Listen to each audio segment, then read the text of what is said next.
आपण पाहत आहात महाराष्ट्र टुडे टीव्ही न्यूज 24/7 महाराष्ट्राचा विश्वास सत्याचा ध्यास।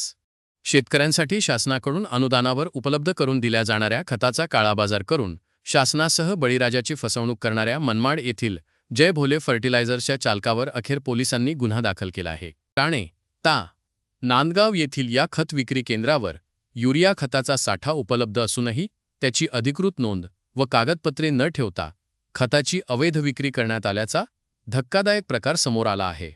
मिळालेल्या माहितीनुसार आरोपीने कृषी उपयोगासाठी असलेले अनुदानित खत अकृषक कामांसाठी विक्री करून शासनाच्या अनुदानाचा गैरफायदा घेतला। एकीकडे शेतकरी खतासाठी भटकंती करत असताना दुसरीकडे खताची साठेबाजी व काळाबाजार सुरू असल्याने शेतकरी वर्गातून संताप व्यक्त केला जात आहे। या प्रकरणी तालुका कृषी अधिकारी कार्यालयातील गुणवत्ता नियंत्रण अधिकारी सागर अंबादास झोळे यांनी फिर्याद दिली आहे। त्यांच्या तक्रारीवरून मनमाड पोलीस ठाण्यात आरोपी अनिल शंकर मोरे याच्याविरुद्ध भारतीय न्याय खताचा काळाबाजार करणाऱ्यांविरोधात प्रशासनाने घेतलेल्या आक्रमक भूमिकेमुळे जिल्ह्यातील खत विक्रेत्यांमध्ये खळबळ उडाली असून कृषी क्षेत्रातून कारवाईचे स्वागत करण्यात येत आहे। Maharashtra today TV news Nashik विभागीय उपसंपादक सौ अर्चना धवलचंद्र आढाव यांचा ग्राउंड रिपोर्ट।